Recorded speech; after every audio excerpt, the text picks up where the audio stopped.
What up mga subscribers? So ngayon guys, manood po tayo ng mga videos po guys. So, shoutout ulit kay Miss O guys. No? So may nakita lang kasi ako upon scrolling po sa aking YouTube, parang YouTube newsfeed siya. No? Meron dito nakita ko lang no, na video. No? So yan lang, ayoko nang patagalin pa po guys. So without further ado, let's all watch this.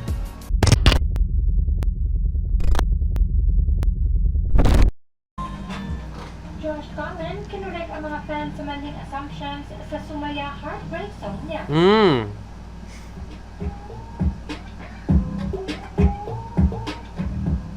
Mukhang umabot nga kay Josh Common ang mga maling assumption na nangyayari patungkol sa latest song niya, ang Sumaya. It's a heartbreak song and many are saying it is about a certain person at na may pinagdadaanan si Josh. Kaya naman agad niya itong kinurek at sinabing, I make sad songs to be relatable, not for a specific person, especially if it's named after a color. Walang ganun men. Please stop spreading false information. Gullible niyo masyado. Mukhang hindi nagustuhan ni Josh ang mga assumptions. Okay guys, sorry, andito pala mic ko. So okay guys, ito. Nakita niyo may sinabi ni Josh, no?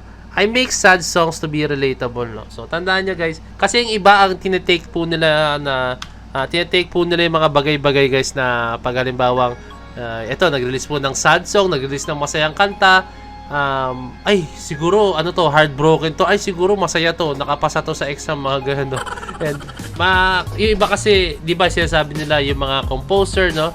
Pag gumawa, lahat ng kanta nila is from their experience, no? Kaya I think tumatak po sa mga audience yun, sa mga fans po yun na pag gumawa ka ng kanta is talagang nangyari sa iyo, no? Which is hindi alam ng iba is parang ano lang nila yun, parang way of expressing yung mga gusto nilang sabihin, gusto nilang mangyari, no? Parang gano'n, no? And yung minsan naman guys, no, tulad ni Glock 9, no, may narinig ako sa isang interview niya guys, no, may mga kanta siya na hindi tungkol sa buhay niya, no, pero tungkol sa buhay ng isang tao, no. Like kunyari, may kaibigan siyang ganito or may nakilala siyang ganito, no, parang ipapakwento niya, hindi naman ipapakwento, parang alamin niya yung nag-istorya, and then ayan, nagagawa niya ng kanta, no. And sobrang relatable. Kumbaga, hindi lang siya regarding po sa sariling experience mo, kundi rin po sa sariling, experience po ng ibang tao, no. Yung tipong makaka-relate po sila, no. Tulad na lang po nung si Rena, di ba?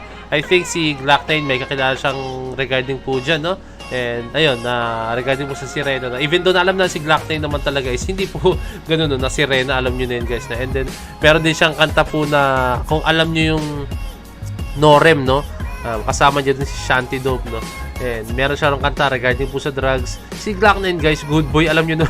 Hindi siya nagda-drugs, nagbebenta ng mga ganyan, no. Hindi po, no. Kaya excuse me, naubulan tayo, no.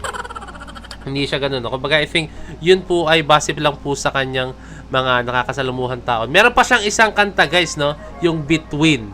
Yung kantang yun guys, yung Between, regarding po yun sa kanta niya na experience siya nung nag-nursing student po siya guys, no.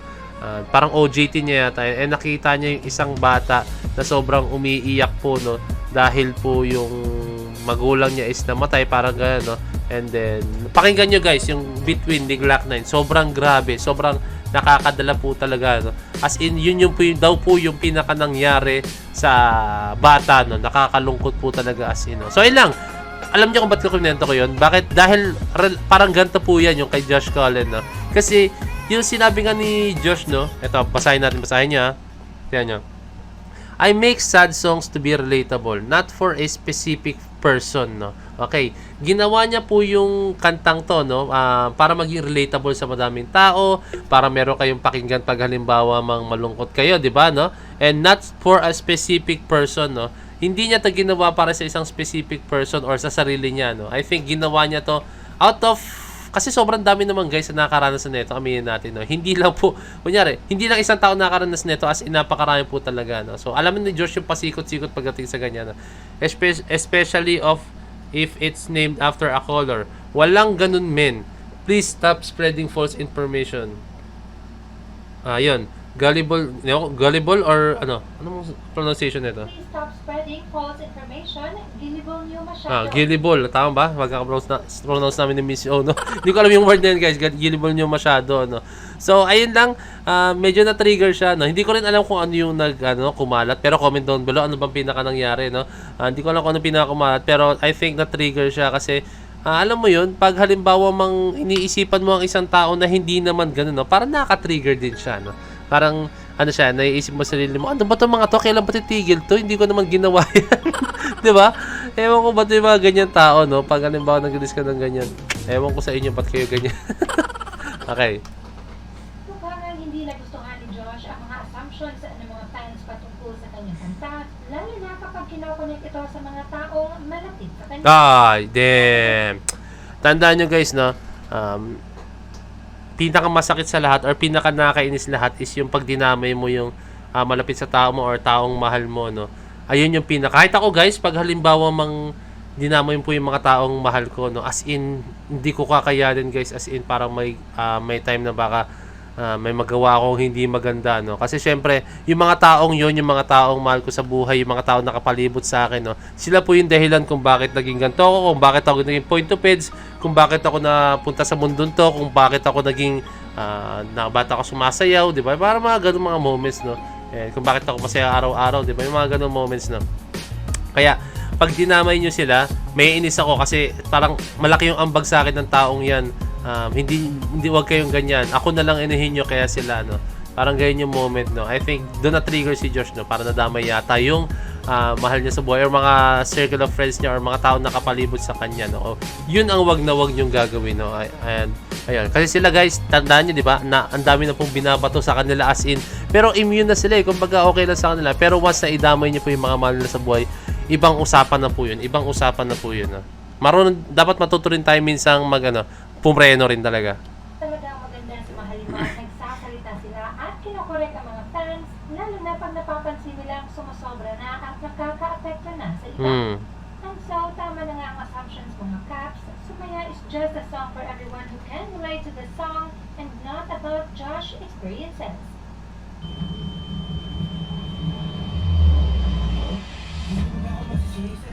Ayan na siya guys, no? So, ilan naman siya guys kasi, I think na-trigger lang po talaga si Josh sa mga bagay-bagay, no?